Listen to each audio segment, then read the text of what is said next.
Mark Twain Selected Works, Chapter 61, B, and Conclusion of The Innocents Abroad, 1869. Well, we were at home in Palestine. It was easy to see that was the grand feature of the expedition. We had cared nothing much about Europe. We galloped through the Louvre, the Pitti, the Uffizi, the Vatican, all the galleries, and through the pictured and frescoed churches of Venice, Naples, and the cathedrals of Spain. Some of us said that certain of the great works of the old masters were glorious creations of genius. We found it out in the guidebook, though we got hold of the wrong picture sometimes. And the others said they were disgraceful old daubs. We examined modern and ancient statuary with a critical eye in Florence, Rome, or anywhere we found it, and praised it if we saw fit, and if we didn't. We said we preferred the wooden Indians in front of the cigar stores of America. But the Holy Land brought out all our enthusiasm. We fell into raptures by the barren shores of Galilee. We pondered at Tabor and at Nazareth. We exploded into poetry over the questionable loveliness of Esdraelon. We meditated at Jezreel and Samaria, over the missionary zeal of Jehu. We rioted, fairly rioted, among the holy places of Jerusalem. We bathed in Jordan and the Dead Sea, reckless whether our accident insurance policies were extra hazardous or not, and brought away so many jugs of precious water from both places that all the country from Jericho to the mountains of Moab will suffer from drought this year, I think. Yet the pilgrimage part of the excursion was its pet feature. There is no question about that. After dismal, smileless Palestine, beautiful Egypt had few charms for us. We merely glanced at it and were ready for home. They wouldn't let us land at Malta, quarantine. They would not let us land in Sardinia, nor at Algiers, Africa, nor at Malaga, Spain, nor Cadiz, nor at the Madeira Islands. So we got offended at all foreigners and turned our backs upon them and came home. I suppose we only stopped at the Bermudas because they were in the program. We did not care anything about any place at all. We wanted to go home. Homesickness was abroad in the ship. It was epidemic. If the authorities of New York had known how badly we had it, they would have quarantined us here. The grand pilgrimage is over. Goodbye to it, and a pleasant memory to it, I'm able to say in all kindness. I bear no malice, no ill will toward any individual that was connected with it, either as passenger or officer. Things I did not like at all yesterday, I like very well today, now that I am at home, and always hereafter I shall be able to poke fun at the whole gang, if the Spirit moves me to do, without ever saying a malicious word. The expedition accomplished all that its program promised that it should accomplish, and we ought all to be satisfied with the management of the matter, certainly. Bye-bye. Mark Twain. I call that complimentary. It is complimentary, and yet I never have received a word of thanks for it from Hadjis. On the contrary, I speak nothing but the serious truth when I say that many of them even took exceptions to the article. In endeavoring to please them, I slaved over that sketch for 2 hours, and had my labor for my pains. I never will do a generous deed again. Conclusion.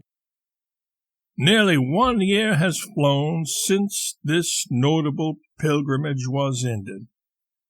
And as I sit here at home in San Francisco thinking, I am moved to confess that day by day the mass of my memories of the excursion have grown more and more pleasant, as the disagreeable incidents of travel which encumbered them flitted one by one out of my mind. And now, if the Quaker City were weighing her anchor to sail away on the very same cruise again, nothing could gratify me more than to be a passenger. With the same captain and even the same pilgrims, the same sinners, I was on excellent terms with 8 or 9 of the excursionists. They are my staunch friends yet, and was even on speaking terms with the rest of the 65. I have been at sea quite enough to know that was a very good average, because a long sea voyage not only brings out all the mean traits one has and exaggerates them, but raises up others which he never suspected he possessed, and even creates new ones. A 12-months voyage at sea would make of an ordinary man a very miracle of meanness. On the other hand, if a man has good qualities, the spirit seldom moves him to exhibit them on shipboard, at least with any sort of emphasis. Now, I am satisfied that our pilgrims are pleasant old people on shore. I am also satisfied that at sea on a second voyage they would be pleasanter, somewhat, than they were on our grand excursion. And so I say without hesitation that I would be glad enough to sail with them again. I could at least enjoy life with my handful of old friends. They could enjoy life with their cliques as well. Passengers invariably divide up into cliques on all ships. And I will say here that I would rather travel with an excursion party of Methuselahs than had to be changing ships and comrades constantly, as people do who travel in the ordinary way. Those latter are always grieving over some other ship they have known and lost, and over other comrades whom divergent routes have separated from them. They learn to love a ship just in time to change it for another, and they become attached to a pleasant traveling companion only to lose him. They have that most dismal experience of being in a strange vessel among strange people who care nothing about them, and of undergoing the customary bullying by strange officers and the insolence of strange servants, repeated over and over again within the compass of every month.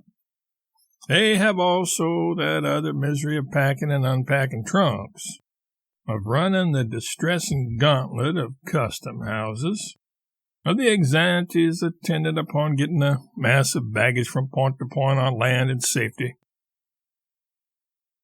I had rather sail with a whole brigade of patriarchs than suffer so. We never packed our trunks but twice, when we sailed from New York and when we returned to it.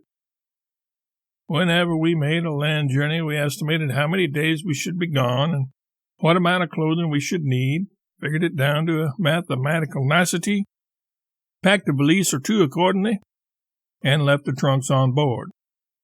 We chose our comrades from among our old tried friends and started. We were never dependent upon strangers for companionship. We often had occasion to pity Americans whom we found traveling drearily among strangers with no friends to exchange pains and pleasures with. Whenever we were coming back from a land journey, our eyes sought one thing in the distance first, the ship. And when we saw it riding at anchor with the flag apeak, we felt as a returning wanderer feels when he sees his home. When we stepped on board, our cares vanished, our troubles were at an end, for the ship was home to us. We always had the same familiar old stateroom to go to and feel safe and at peace and comfortable again. I have no fault to find with the manner in which our excursion was conducted. Its program was faithfully carried out, a thing which surprised me, for great enterprises usually promise vastly more than they perform. It would be well if such an excursion could be gotten up every year, and the system regularly inaugurated.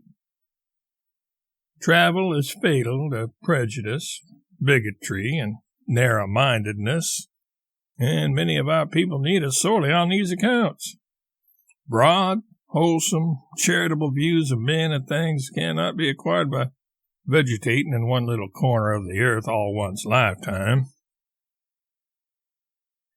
The excursion is ended and has passed to its place among the things that were, but its varied scenes and its manifold incidents will linger pleasantly in our memories for many a year to come. Always on the wing as we were, and merely pausing a moment to catch fitful glimpses of the wonders of half a world, we could not hope to receive or retain vivid impressions of all it was our fortune to see. Yet our holiday flight has not been in vain, for above the confusion of vague recollection, certain of its best prized pictures lift themselves and will still continue perfect in tint and outline after their surroundings shall have faded away. We shall remember something of pleasant France, and something also of Paris, though it flashed upon us a splendid meteor and was gone again. We hardly knew how or where. We shall remember always how we saw majestic Gibraltar, glorified with the rich coloring of a Spanish sunset and swimming in a sea of rainbows. In fancy we shall see Milan again, and her stately cathedral with its marble wilderness of graceful spires, and Padua, Verona, Como, jeweled with stars, and patrician Venice afloat on her stagnant flood, silent, desolate, haughty, scornful of her humbled state, wrapping herself in memories of her lost fleets, of battle and triumph, and all the pageantry of a glory that is departed.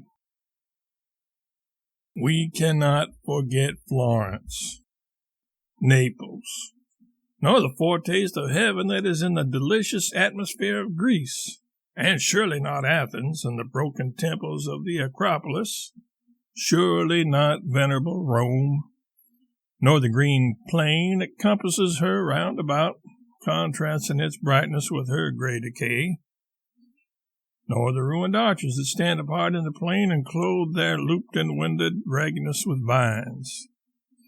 We shall remember St. Peter's, not as one sees it when he walks the streets of Rome and fancies all her domes are just alike, but as he sees it leagues away when every meaner edifice has faded out of sight, and that one dome looms superbly up in the flush of sunset, full of dignity and grace, strongly outlined as a mountain.